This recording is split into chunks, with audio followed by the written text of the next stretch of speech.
Me preguntaron el otro día cómo nosotros podemos saber si estamos congregando en el lugar correcto, ¿no? Ahora último, en los últimos tiempos han aparecido diferentes tipos de religiones, sectas, eh, que han pervertido la palabra de Dios, han pervertido la Biblia, han pervertido el mensaje del Señor Jesús, ¿no? Yo he estado investigando un poco sobre las sectas y estas tienen algunas características importantes. Quería mencionar algunas.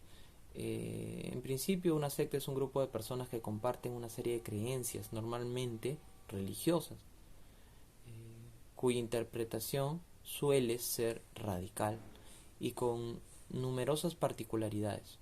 ¿Cómo puedo saber, por ejemplo, si estoy en una secta? Hay una estructura piramidal, ¿no? Hay un líder religioso eh, totalizante, ¿no? Existe un régimen dictatorial. Ahí las decisiones son tomadas unilateralmente. El líder arma y desarma, decide las actividades que se van a realizar, etcétera. Luego, sobre el carácter económico. Está muy marcado el carácter económico en todas las sectas. Los líderes tienen un perfil, ¿no? Y ese perfil es que son carismáticos, cautivadores, son capaces de embaucar a cualquiera, ¿no? Mediante sus palabras, sus gestos, su forma de vestir, ¿no? Su presencia, casi siempre tienen una presencia cautivadora, ¿no? Su ropa suele estar bien seleccionada, eh, y con todo este tipo de herramientas son capaces de persuadir a cualquiera, ¿no? Es interesante notar que en las sectas se da mucha importancia al dinero, ¿no? Justamente es algo que cuestionó Jesús a los religiosos, ¿no? Y que nosotros, ¿qué entendemos por religiosos? Son aquellas personas que hacen diferentes actividades.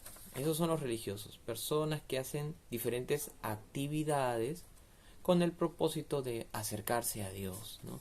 Ningún religioso puede acercarse a Dios. Ojo, ningún religioso puede acercarse a Dios. Eso es lo que enseña la Biblia, ya que nosotros debemos entender que la salvación no proviene del hombre. La salvación proviene de Dios. La salvación, dice la Biblia, que no es por obras, no es por cosas que yo pueda hacer o haga que me van a acercar a Dios. Más adelante voy a entender cómo el ser humano puede acercarse a Dios, ¿no?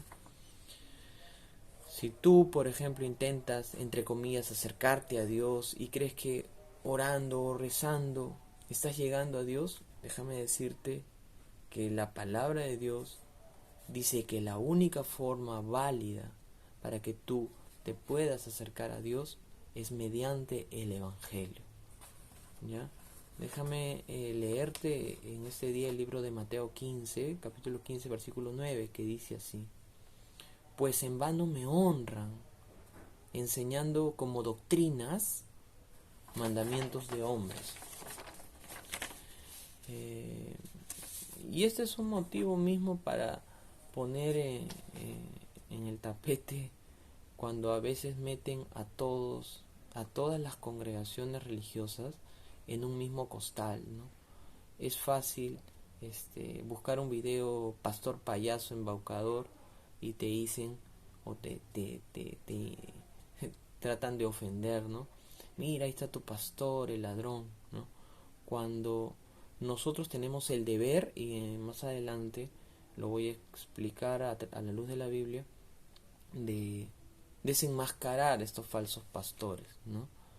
Eh, el libro de Judas, capítulo 1, versículo 3 dice así: Amados, por el gran empeño que tenía en escribiros acerca de nuestra común salvación, he sentido la necesidad de escribiros exhortándoos a contender ardientemente por la fe que de una vez para siempre fue entregada a los santos.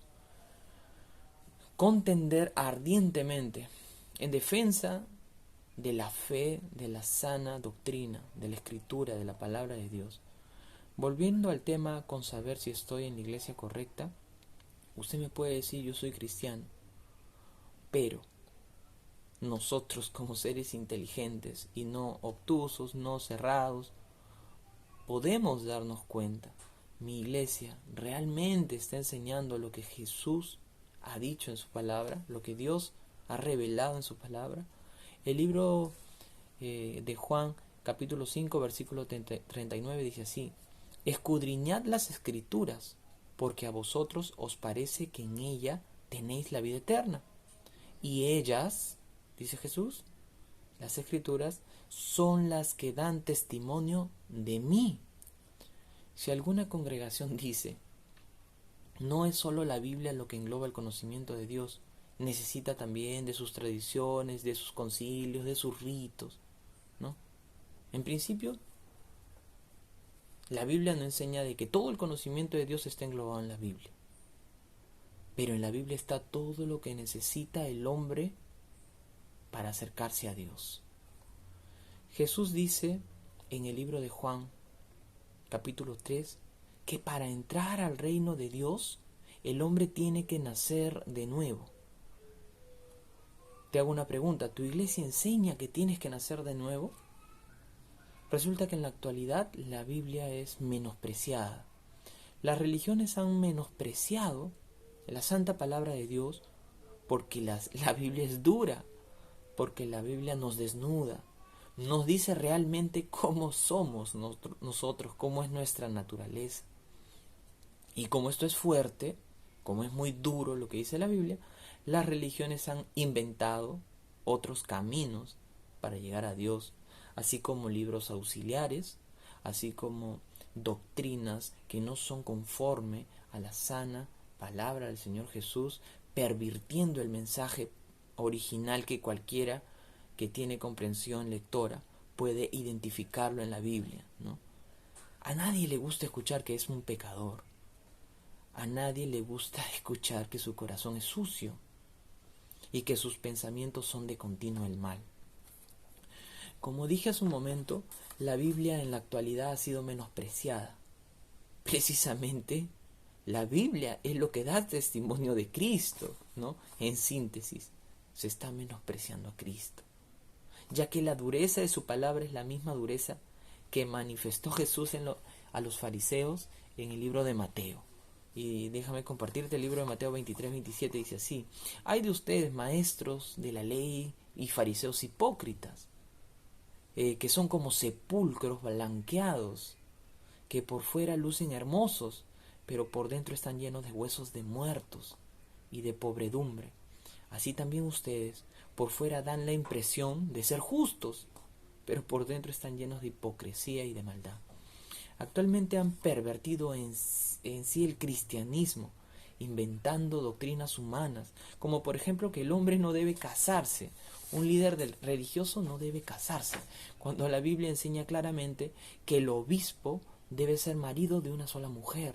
El libro de Timoteo capítulo 3 dice: palabra fiel, si alguno anhela obispado, buena obra desea, decoroso, hospedador, apto para enseñar, no dado al vino, no pendenciero, no codicioso de ganancias deshonestas, sino amable, apacible, no amaro, que gobierne bien su casa, que tenga a sus hijos en sujeción con toda honestidad. Pero vamos a la parte que dice: marido de una sola mujer. Es un requisito para ser un líder religioso, para ser un obispo. Y esto de que el hombre, el líder religioso, no pueda casarse es algo muy peligroso. Es por eso que las consecuencias son perversiones. No quiero ahondar en detalles en este punto, pero nosotros sabemos las consecuencias de restringir una mujer a un hombre. Dios ha creado hombre y mujer. La Biblia es clara. A lo largo de la historia, la Biblia ha sido pervertida, sacando de contexto los versos y creando falsas doctrinas. Otra muy conocida es creer que los líderes religiosos son infalibles, no fallan, ¿no? Como autoridad en la iglesia, como si estos líderes no se equivocaran, ¿no? Solo para recordar lo que dio Dios en su palabra, lo que enseña Jesús en su palabra, que todos somos pecadores. El único que no pecó fue nuestro Señor Jesucristo. Incluso la Biblia dice en el libro de Primera de Juan 1, capítulo 10: Si decimos que no hemos pecado, le hacemos a Él mentiroso y su palabra no está en nosotros. Esta doctrina va en contra de lo que el mismo Dios enseña, ¿no? Ya es algo... Si fuera de repente una doctrina que no esté muy clara, ¿no? Pero acá está clarísimo, ¿no? Mire lo que dice la Biblia en el libro de Apocalipsis. Pero antes, déjeme decirle que están pisoteando la perfección y la santidad de Dios. Lo que Dios revela en su palabra es verdad, es coherente, es sano, es puro, ¿no?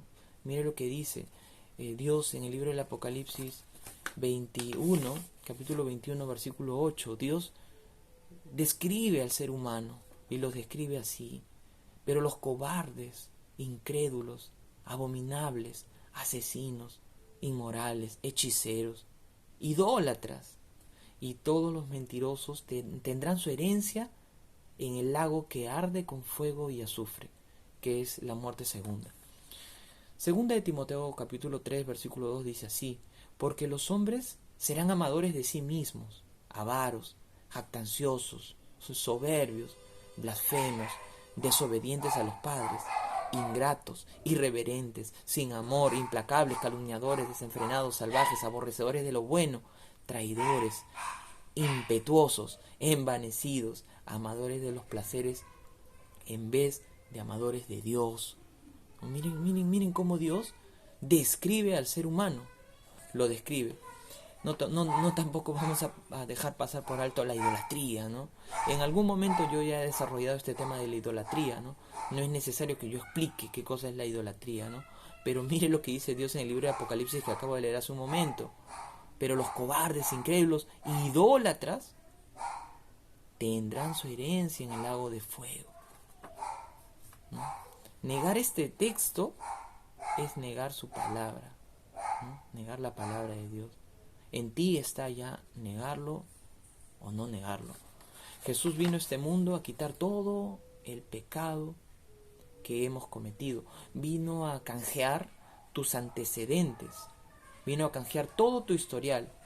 Y Él se echa la culpa de todo lo malo que has hecho. Y en amor, Él te dice: sígueme.